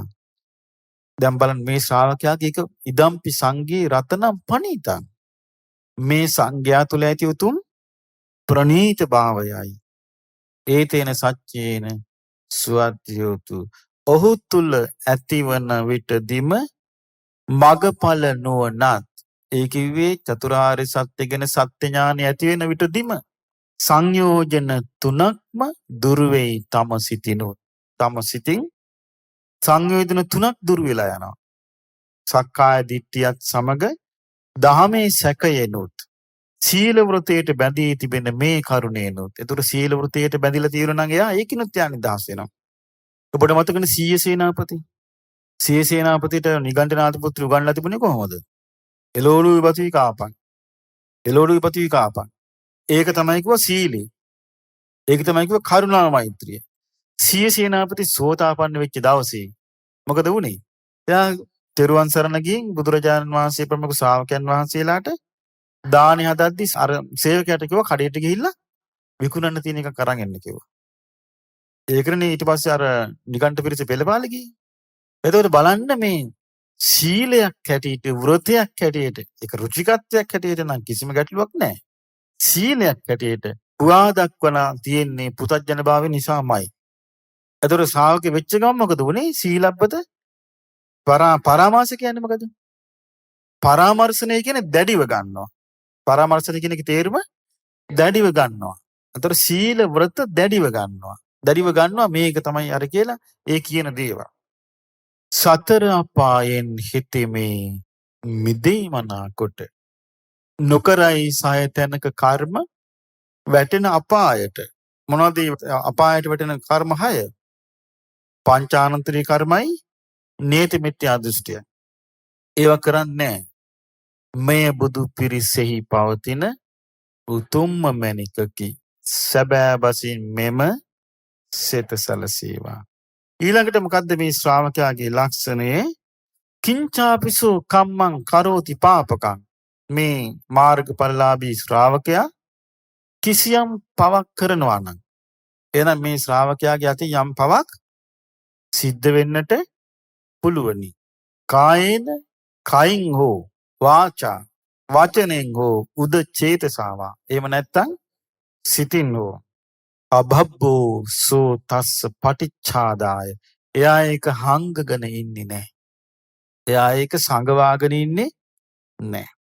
එයා ඒක ඊට සුදුසු පුද්ගලයන් ඉදිරියේ විවෘත වෙලා සංවර වෙනවා. අබබ්බතා දිට්ඨ පදස්ස උත්තා. දිට්ඨ පද කියලා කිව්වේ ධර්මයේ දැකූ කෙනා. ධර්මයේ දැක්ක කෙනාගේ ගුණයක් ස්වභාවයක් හැටියටයි මේක කියන්නේ. එතකොට බුදුරජාණන් වහන්සේගේ මාර්ගඵලලාභී ශ්‍රාවක සංඝයා හැමතිස්සෙම බර අපිරිසිදු වෙන්නද පිරිසිදු වෙන්නද? පිරිසිදු වෙන්නමයි බර. පිරිසිදු වීමටමයි යා සූදානම්. ඉදම්පි සංඝේ රතනම් පණීතම්. මේ සංඝයා තුල ඇති ප්‍රණීත රත්නයයි ඒතේන සච්චේන සත්‍යෝතු. කිසියම් පව්කමක් ඔහුගේ අතින් කෙරුණ විට කයෙන් වචනයෙන් හෝ චේතනාව මුල් කොට ඒ සංගවාගෙන සිටින්ට නොහැකිය ඔහු හට දහමකි මෙය සදහම් දැකගත්තු කෙනා හට. මේ බුදු පිරිසෙහි පවතින උතුම්ම මැණිකකි. සැබෑ බසින් මෙම සිත සැලසේවා. ඊළඟට බුදුරජාණන් වහන්සේ දේශනා කරනවා දැන් අර සංඝයා ගැන කියලා දැන් සංඝයා ගැන කියලා මෛත්‍රී කළා. දැන් මේ තථාගත අරහත් සම්බුදුරජාණන් වහන්සේ ගැන දැන් ගාථාවකින් කියනවා වනප්ප ගුම්බේ යථා පුස්සිතග්ගේ. එතකොට ගිම්හාන මාසේ පඨමස්මි ගිම්හාන මාසය කියලා කියන්නේ වසන්ත ඍතුවට. ඒක ඍතු තියෙනවා. දැන් සීත ඍතුව ඉවර වෙනවා. දැන් ඔන්න වස්සාන කාලය එනවා. වස්සාන කාලේට හොඳට පොළොව තෙමිලා ගස් කොළන් තෙමිලා අලුතෙන් පැලවෙලා හැදෙනවා. ඊට පස්සේ සීත ඍතුව. සීත කාලයකට මේ සීතලෙන් මේ ගස් කොළන් හොඳට සකස් වෙනවා. ඊට පස්සේ ටික ටික අවු වෙනවා. හැබැයි මද සිසිල තියෙද්දි ඒ කාලෙට කියනවා වසන්ත. මද සිසිල තියෙන අවුව කාලෙට ලාදලු ගස්වල හැදෙනවා. අලුතින් මල් පිපෙනවා. ඒ කාලේ තමයි මේ සබහා දහමේ තියෙන ලස්සනම කාලේ. අන්නේ කාලේ පළතුරු හැදෙනවා, මල් හැදෙනවා. වනප්ප ගුම්බේ. එතකොට මේ වන ගැබ නැත්තම් මේ මල් පඳුරු වල වනගමු වල යථා පුස්සිතග්ගේ මේ අග පිපී තියෙනවා. වනගමු වල අග පිපී තියෙනවා. පුස්සිත කියන්නේ පිපිලා තියෙනවා. එතකොට මේ ගස් වල අග මල් පිපිලා තියෙනවා. ගිම්මාන මාසේ පඨමස් ගිම්මාන කාලේ ප්‍රථම ගිම්මානය. ප්‍රථම ගිම්මානය කියන්නේ පෙබරවාරි මාසේ. හරි ලස්සනට මල් පිපිලා තියෙන පෙබරවාරි මාර්තු වල මුල හරියේ පෙබරවාරි කාලේ. එතකොට තතූපමං ධම්මවරං ආදේශයි. එවැනි උපමාවක් මේ දේශනා කරපු ශ්‍රේෂ්ඨ ධර්මයට කියන්න පුළුවන් කියනවා. එතකොට මේ අවුරුද්දේ තියෙන මේ ඍතුවල තියෙන හොඳ ලස්සනම කාලේ මොකද්ද? වසන්ත කාලේ. ගස්වැල් පඳුරු ලියලා ඒවේ අද මල් පිපෙන කාලේ. ඒ වගේ ධර්මයක් තමයි දේශනා කළේ නිබ්බානගාමින් නිවන කරා ගෙන යන පරමං හිතාය පරම හිතසුව පිණිස පවතින ධර්මයක්. මේ ධර්මයේ පරම හිතසුව පිණිස පවතින ධර්මයක්. වනප්පගුම්බේ යථා පුස්සිතග්ගේ ගිම්හාන මාසේ ගිම්හානේ පළමුව එන වසන්ත කාලෙට මල් පල බර වෙයි වනගමු වල සිරියාවට දෙසූ සේක උත්තම සිරි සදහම් එලෙසට පරම සුවය සදමින් එය ගෙන යයි නිවනට ඉදම්පි බුද්ධේ රතනම් පනීතං මේ බුදු සමිඳුගේ පවතින උතුම්ම මැණිකකි සැබෑ බසින් මෙම සිත සැලසීවා. ඊළඟට බුදුරජාණන් වහන්සේ දේශනා කරනවා ඊළඟ ගාථාවත් බුදුරජාණන් වහන්සේ ගැන. මොකද්ද? වරෝ කියලා කියන්නේ උතුම්. වරෝ කියන්නේ උතුම්. වර කියන වචනේ තේරුම උතුම්. වරඤ්ඤු උතුම් වූ බුදුරජාණන් වහන්සේ උතුම් වූ ධර්මයක් අවබෝධ කරගෙන වරඤ්ඤු වරදු උතුම් වූ ධර්මයක් දෙනවා. වරාහරු උතුම් වූ ධර්මයක් බෙදා හරිනවා. අනුත්තර ධම්මවරං ආදේශය අනුත්තර වූ උතුම් ධර්මයක් දේශනා කළා. ඉදම්පි බුද්ධේ රතනම් පනීතං මේ තමයි බුදුරජාණන් වහන්සේ තුල පවතින උතුම්ම මැණික. උතුම් මුනිඳු උතුම් දහම් දැන එය බෙදමින දෙසූසේක උතුම් අනුත්තර සදහම් බණ මේ බුදු සමිඳුගේ පවතින උතුම්ම මැණිකකි. සැබෑ බසින් මෙම සිත සැලසීවා. ඊළඟට දේශනා කරනවා රහතන් වහන්සේ ගැන පුදුම ලස්සන දේශනාවක්. කීනම් පුරාණං පැරණි කර්ම ක්ෂය වුණා. පැරණි කර්ම ඔක්කොම ඒ කියන්නේ උපතක් කරා යන්න සකස් වෙන්නේ නැහැ. පැරණි කර්ම ඔක්කොම ක්ෂය වෙනවා. පිරිනවන් පානකොට පිරිනවන් පාන මොහොත ගැන මේ කියන්නේ. පැරණි කර්ම ඔක්කොම ක්ෂය වෙනවා. නව නත්ති සම්භවං අරහත් ඵලයට පත් වූ වෙලාව ඉඳලා කර්මයන්ගේ සම්භවයක් කියන්නේ හටගැනිල්ලක් නෑ. නවන් නත්ති සම්භවං අලුත් කර්මයන්ගේ හට ගැනීමක් නෑ. අලුත් කර්ම රැස් වෙන්නේ නෑ. විරත් චිත්තා නොවැළුණු සිතින් ඉන්නවා. ආයතිකේ භවස්මින් අනාගත භවයන් ගැන කිසිම ඇල්මක් නැහැ සිතේ. තේ කීන බීජා උන්වහන්සේලාගේ බීජ ක්ෂය වෙලා. මොකද්ද බීජ කියන්නේ?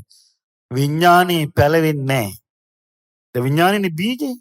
දැන් සාමාන්‍යයෙන් අපි මිය යනකොටම අපේ විඥානේ තව කොහේ හරි පැලවෙනවා. මේ විඥානේ පැලවෙන්නේ අරහත් ඵලයේදී විඥානේ ක්ෂය වුණා. විඥානේ කීන වුණා. ඒක බීජේ ස්වරූපේ නැතුව ගියා. එතකොට කර්මයේ කුඹරක ස්වරූපය නැතුව ගියා. තණ්හාව නැතුව ගියා. එතකොට රහතන් වහන්සේ තුල කුඹුරක් නැහැ, ජලයක් නැහැ, බීජක් නැහැ. ඒ කීන බීජා ඒ බීජ ක්ෂය වෙලා අවිරුල්හි ඡන්දා තෘෂ්ණාව මුලින්ම උදුරලා නිබ්බන්ති ධීරා. ධීරා කිව්වේ ප්‍රඥයි. ප්‍රඥාවන්තතුමන් නිබ්බන්ති පිරිනිවන් පානවා. යථා අයම් පදීපෝ මේ දැල්වෙන පහන වගේ. ඒ දැල්වෙන පහන නිවි යනවා. නිවි ගියාට පස්සේ පහන් දැල්ල උදුරට ගියාද, දකුණට ගියාද, නැගෙනහිරට ගියාද, බටහිරට ගියාද කියලා සොයන්න බෑ. නිවි යනවා. නිබ්බන්ති ධීරා යථා යම් පදීපෝ. එතකොට මේ කියන්නේ සම්පූර්ණ කාගවද? රහතන් වහන්සේගේ ස්වභාවයයි පිරිනිවන් පෑමයි. බලන්න මොනතරම් අංග සම්පූර්ණ විස්තරයක්ද මේ රතන සූත්‍රය තුල තියෙන්නේ. දැන් සමහරු මං අහලා තියෙනවා සමහරු බයයි. ගෙවල් වල දැන් බලන්න ගෙවල් කියන්න බය වෙලා තියෙන්නේ මොකක්ද? දැන් තේරෙනවද මේ pāli භාෂාවේ අර්ථය දන්නේ නැත්නම් ඕන කෙනෙකුට බය කරන්න පුළුවන්. මේක අර්ථ දැනගත්තට පස්සේ දැන් යානීද භූතානි කියපු ගමන් හෝල් මං වලට අඬ ගහනවා. අයි අර්ථ දන්නේ නැහනේ. ආර්ථ දන්නේ නැති වෙච්ච ගමන් හිතන්නේ මේ යානිද භූතානි කියන්නේ හොල්මන් වලට කතා කරනවා කියලා හිතන්නේ. ඊට පස්සේ බයයි ඒක. ඊට පස්සේ කියනවා ආහා ගෙවල් වල රතන සූත්‍ර කියන්න එපා. භූතය ඇවිස්සෙනවා. අහලා නැද්ද ඒවා? කාර්ණීයමිත සූත්‍රය කියන්න එපා. භූතය ඇවිස්සෙනවා කියනවා. දජය සූත්‍රය කියන්න එපා කියනවා. එහෙනම් මොකක්ද දැන් කියන්න තියෙන්නේ? එතකොට දැන් බලන්න මේක පරිවර්තනය කළා තියෙනවා මා විසින්.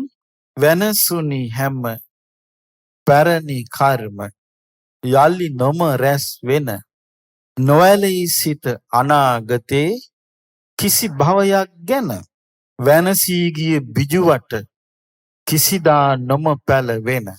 එතකොට වෙනසී ගිය බිජුවට කිය මොකද්ද? විඥානය. නිමිති රහත් සංඝ.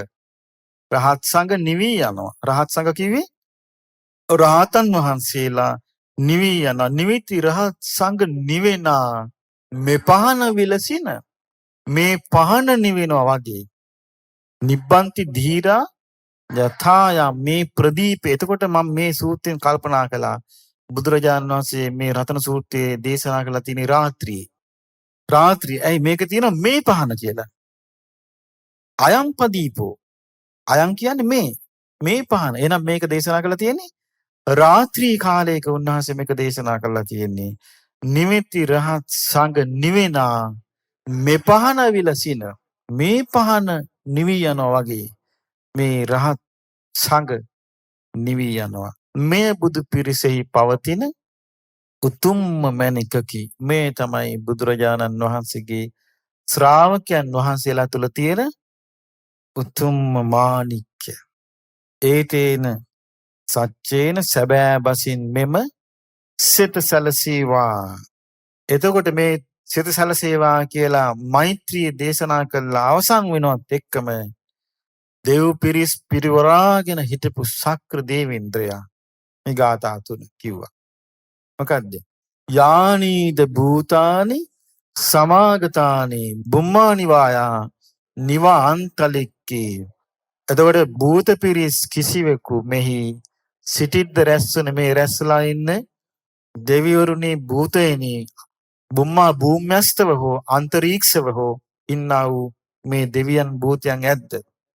තථාගතං දේව මනුස්ස පූජිතං. බලන්න කිව්වා මේ දෙවි මිනිසුන් විසින් පොදන ලද තථාගතයන් වහන්සේ මේ වැඩ ඉන්නවා. බුද්ධං නමස්සාම. දැක්කද? එතකොට අර දෙවිවරු ඔක්කොම එකතු වෙලා ශක්‍ර දේවේන්ද්‍රයා පෙරටු කරගෙන බුදුරජාණන් වහන්සේ වඳිමු. සුවත්ති හෝතු. මේ වන්දනාවෙන් ලැබෙන පින් බලෙන් සෙට් වේවා. බලන්න යාර්ථේ. භූත පිරිස් කිසිවකු මෙහි සිටිද්ද රැස්ුණ අහසේ හෝ පොළවේ හෝ ඒහැම එක්කුණ දෙවි මිනිසුන් හැම පුද දෙන බුදු සමිඳුන් වන නමදිමු අපි ඒ බුදු රජ සෙත සැලසේවා. දැක්කද මම මේව හරියට දසවෙනිට මම පරිවර්තනය කළා තියෙන්නේ. එතකොට මේ ඒ ගාථාව දේශනා කළේ කවුද? ශක්‍ර දේවේන්ද්‍රයා.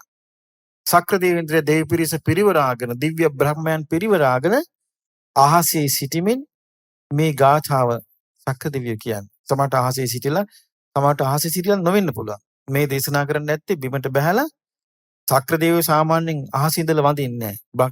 සහම්පති බ්‍රහ්මයාත් අහසේ ඉඳලා වඳින්නේ නැහැ. එතකොට ඒ දෙවිවරු බිමට ඇවිල්ලා මේ පොළවේ දන ගහගෙන එක දන මඩලක් පොළවේ ගසාගෙන අනිත් දන මඩල ඔසවාගෙන දෑත ඔසවාගෙන නල්ලේ තියාගෙන මේ ගාථා කියන්නේ. ඊට පස්සේ දෙවෙනි ගාථාව කිව්වා. යානීද භූතානි සමාගතානි බුම්මානිවායා නිව අන්තලික්ඛේ. භූම්‍යස්තව හෝ අන්තරීක්ෂයේ හෝ අන්තරීක්ෂ කිව්වේ ආකාශයේ හෝ සිටින්නා වූ යම් භූත පිරිස ඇද්ද තථාගතං දේව මනුස්ස පූජිතං. මේ දෙවි මිනිසුන් පුදන ලද්දා වූ තථාගතයන් වහන්සේ වැඩ ඉන්නවා. ධම්මං නමස්සාම අපි ධර්මයේ වන්දනා කරමු. ධම්මං නමස්සාම සුවත්තියෝතු. අපි මේ උතුම් ධර්මයේ ඇයි දැන් බුදුරජාණන් වහන්සේ ගැන මේක කියවෙන්නේ මයි මෙසිට. ඊළඟට ධර්මය ගැන කියවෙන්නේ. ඊළඟට ආර්ය සංඝයා ගැන කියවෙන්නේ ධම්මං නමස්සාම සුවත්තියෝතු. ඒ නවලෝකෝත්තර ශ්‍රී සද්ධර්මය අපි වන්දනා කරමු. එයින් ලැබෙන පිනෙන් සෙට් වේවා. ඊළඟට කියනවා යානිද භූතානි සමාගතානි බුමා නිවායා නිවාන්තලික්කේ. ආසේ හෝ පොළවේ හෝ ඔව් භූත පිරිස් රැස්වලා ඉන්නවා නම් ඒ රැස්වලා ඉන්නා වූ භූත පිරිසට මේ කියන්නේ මොකද්ද කියන්නේ? තථාගතං දේව මනුස්ස පූජිතං. දෙවියන් මිනිසුන් විසින් පුදන ලද්දා වූ තථාගතයන් වහන්සේ මේ වැඩ ඉන්නේ. සංඝං නමස්සාම ස්වත්ති හෝතු. ඒ ආර්ය සංඝයාට වන්දනා කරමු. මෙන් ලැබෙනා වූ පිනෙන් හැමෝටම සෙට් වේවා. දැන් බලන්න මේ එතකොට දැන් බලන්න ඔබ මේ රතන සූත්‍රයේ අහනකට ඔබට මොකද හිතෙන්නේ? මේක ලස්සනයි නේ. කොච්චර අර්ථවත්ද? මොනතරම් මේක අර්ථ වශයෙන් තේරුම් අරගෙන සජ්ජායනා කරන කෙනෙකුට කොච්චරනම් තමන්ගේ ජීවිතයට පිං රැස් කරගන්න පුළුවන්ද? දැන් එතකොට මේකට අපි බය වුණොත් මේ භූතයෝ මෙහෙම වෙන්න පුළුවන්. හැබැයි සමහර අය රතන සූත්‍රයේ කියද්දී යම් යම් භූත පිරිස් නීච තත්ත්වයේ භූතයන් ඉන්නවා කියමු. ඉන්නවනේ එක එක භූත වර්ග නේ. ආටනාටි සූත්‍රයේ තියෙන නීචායක්කා ඉන්නවා, මජ්ක්‍ධිමායක්කා ඉන්නවා. නේ උලාරායක්කා ඉන්නවා. උලාර කිව්වේ උදාර වූ බල සම්පන්න. ඉන්නවා මධ්‍යම ප්‍රමාණ නීචය ඉන්නවා. ඒ ගෙවල් වල හැම වැඩිපුර ඉන්නේ කවුද? නීචය. ඒතකොට නීචය කැළඹෙන්න එතකොට මොකද්ද කරන්න ඕනේ? මේකම කියන්න ඕනේ. සංසිඳනකම්ම දිගින් දිගටම රතන සූත්‍රයම කියන්න ඕනේ. එකවරක් කිව්වම කැළඹෙනවා නම් ඒක නොනවත්වා වීරයෙන් යුක්තව මෙසිත ද මෛත්‍රියනේ. තරහ අරගෙන කළොත් වරදිනවා. මෛත්‍රියෙන්ම කියන්න ඕනේ. ආයෙත් මෛත්‍රියෙන්ම කියන්න. ආයෙත් මෛත්‍රියෙන්ම කියන්න ඕනේ. ආයෙත් මෛත්‍රියෙන්ම කියන්න ඕනේ. එතකොට මොකද වෙන්නේ? අරගොල්ලන්ට හිතෙනවා අපි මේක නවත්තන්න මේගොල්ලන්ට හිරිහැර හිංසා කළාට මේ තරහක් නැහැ. මේ අහිංසකයි. මේ තරහ සිතින් නෙමෙයි මේක කියන්නේ. මේක කියන්නේ අහිංසක සිතින්. ඔන්න අත්දැක බලන්න හොඳ එකක්. අත්දැක බලන්න එක සැක කරන්න කියන එකද? නෑ. අහිංසක සිතින් මේක කරන්නේ. එතකොට අහිංසක සිතින් මේ කරනකොට මොකද වෙන්නේ? අහිංසක සිතින් මෙයාගේ හිතේ තියෙන හැබැයි මනසින් දැඩි කොට. හිතේ අදිෂ්ඨානය තියෙනවා. හැබැයි අහිංසකයි. මේ ඒ ඇත්තන්ට කරදර කරන්න ඕනේ, විනාශ කරන්න ඕනේ, දූරීභූත කරන්න ඕනේ කියන දේශසාගත හිත ගන්නේ නැතුව මෛත්‍රියෙන් එක්ක ඔන්න එකවරක් ඔන්න අර්ථ වශයෙන් සිහි කරා. ඔන්න පාලියෙන් කිව්වා සිංහලෙන් කිව්වා. පාලියෙන් කිව්වා සිංහලෙන් කිව්වා. ඉතින් මෙහෙම කියාගෙන යනවා. ඊට පස්සේ ඔන්න ආයෙ කියනවා. ඔන්න කරදරයි. ආයෙ කියනවා. තව කරදරයි. ආයෙ කියනවා. ඔහොම කියාගෙන යනකොට මොකද වෙන්නේ? ඇයි මේකේ අර්ථ දන්නවනේ? මේකේ කියන්නේ මොකද? මේ මෛත්‍රියමයි කරන්නේ. දැන් එතකොට තෙරුවන් සරණ ගිය ශ්‍රාවකේ බුදු ගුණ කියා දැන් ඔන්න මෛත්‍රිය කරනවා. දහම් ගුණ කියා මෛත්‍රිය කරනවා. සංඝ ගුණ කියා මෛත්‍රිය කරනවා. මේ මෛත්‍රී ඉස්සලාම කළේ කවුද? එහෙනම් මේකේ බලය තියෙනවා. මොකද්ද මේ මෛත්‍රී කළේ කවුද? බුදුරජාණන් වහන්සේ. එහෙනම් මේ බුදුරජාණන් වහන්සේ සාරා සංඛ්‍ය කල්ප ලක්ෂයක් මුළුල්ලේ පුරන ලද පාරමී බලයෙන් යුක්තව මේ මහා පොළොව දසදහසක් ලෝක ධාතු කම්පා කරමින් අවබෝධ කරගත්තු සම්බුදු බලේ මේකෙත් තියෙනවා. එහෙනම් එයා මොකද කරන්න ඕනේ? මේක නිතරම කියනකොට ඔන්න හිත පහදිනවා ඒගොල්ලන්ගේ. ඉන්නේ බැරි අයන් වෙලා යනවා.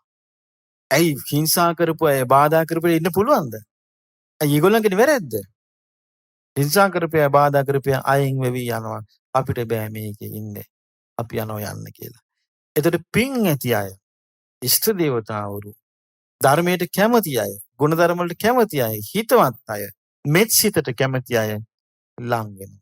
අන්න සිරියාව ඇති වෙනවා ගෙවල් දොරවල් වල. සමගිය ඇති වෙනවා. සහනය ඇති වෙනවා. ලෙඩ දුක් අඩු වෙනවා. අරුබුද අඩු වෙනවා. ඔන්න සුවසේ කටයුතු කරගෙන යන්න. හැබැයි මේක මෛත්‍රියේ භාවනාවක් හැටියටයි මේක කරන්න ඕනේ. මම මෛත්‍රියමයි මේක කරන්නේ. අනේ මට හිංසා කරන්න එපා. මම මෛත්‍රියමයි මේක කරන්න කියලා මේ සිතින්ම මේක කරගෙන යන්න ඕනේ. එතකොට හිංසා කරන අය, වෛර කරන අය, ද්වේෂ කරන අය ඔක්කොම වීසි වෙලා යනවා. ඒක තමයි බලන්න බුදුරජාණන් වහන්සේගේ බුද්ධ දේශනාවල තියෙන ආනුභාවය. මොකද්ද මේ ආනුභාවය? මේ බුදුරජාණන් වහන්සේගේ මේ ආනුභාවය තියෙන්නේ ආයුධ වලින් ගත්ත ආනුභාවයක්ද? නෑ. ඊළඟට යම්කිසි මැර බලයකින් ගත්ත ආනුභාවයක්ද? නෑ. එහෙනම් උන්වහන්සේ ඊරිදි බලය පාවිච්චි කළා ගරහලා ඇති කරගත්ත ආනුභාවයද? දැන් මේ හැම එකකම තියෙන්නේ ඊරිදි බලයක් හැටියට කතා කරලා තියෙන්නේ ධර්මයෙන් ඇති වෙන ඊරිදියක් නේ. දැන් මේ තියෙන්නේ මේකේ තියෙනවා යම්කිසි ප්‍රාතිහාර්යයක්. මේකේ ප්‍රාතිහාර්යය තනිකරම බුදුරජාණන් වහන්සේ තුල ගොඩනැගුණු ධර්මයේ තුල ඊළඟට බුදුරජාණන් වහන්සේ දේශනා කරන ලද්දා වූ ධර්මයේ තුල ශ්‍රාවක සංඝයා තුල තිබෙන්නා වූ ධර්මයේ තුල තියෙන ප්‍රාතිහාර්යයක්. හොඳට තිසරණේ පිළිහිටලා පන්සිල් ආරක්ෂා කරලා ගෙවල් දොර හොඳ සුද්ධ පවිත්‍ර කළා මේක බාධායි මුක්කෙලවර නැතුව මුලින් මේක කඩාකප්පල් වෙන්නේ.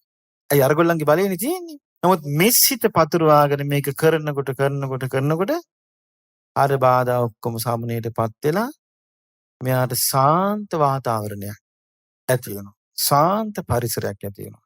එයා සූප දිනපතා සමහර කෙනෙකුට 21 වතාව කියන්න වෙයි. සමහර කෙනෙකුට 100 වතාව කියන්න වෙයි. එහෙම කරනකොට පුදුම විදිහට මේකෙන් සහනයක් සැපතක් උදා වෙනවා. ඇයි මේක කියනෝනේ දෙවියන්ට කියනවා මේ දෙවියන්ට පුදු පූජාල් පවත්වනවා පින් දෙනවා. ඒ පිරිස වහක දාන්න එපා. ඒව අතාරින්න එපා. ඒව ආරක්ෂා කරන්න කියලා බුදුරජාණන් වහන්සේ දෙවියන්ට අඬ ගහලා කියනවනේ. ඊළඟට මේ සිත පතුරවනකොට සක්‍ර දෙවියෝ අර දිව්‍යයන් බ්‍රහ්මයන් පිරවරාගෙන වදිනවනේ. දැන් අපි ඔක්කොම කියලා අර සක්‍ර දෙවියන් වදින ගාථාවත් කියනකොට එතකොට විදා බුදුරජාණන් වහන්සේ දෙව් පිරිස මේ ප්‍රශංසා කළා මේ සිත රැස් කරපු පිනෙන් මෙත් වැඩුවා. ඒ ගාථාවත් අනේ මේ අහිංසකව කියනවා කියලා නේ. එහෙමයි. හිතෙන් අහිංසක වෙලා මිසක් මේක හිතට අරගෙන නෙමෙයි කරන්න තියෙන්නේ. ඒ විදිහට අපි තුනුරුවන්ගේ ආශිර්වාදය සියලු දෙනාටම සැලසේවා. සාදු.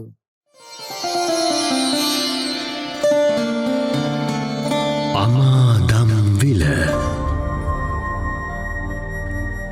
අතිපූජනීය කිරිබත්ගොඩ ඥානානන්ද ස්වාමීන්ද්‍රයන් වහන්සේගේ ධර්ම දේශනාව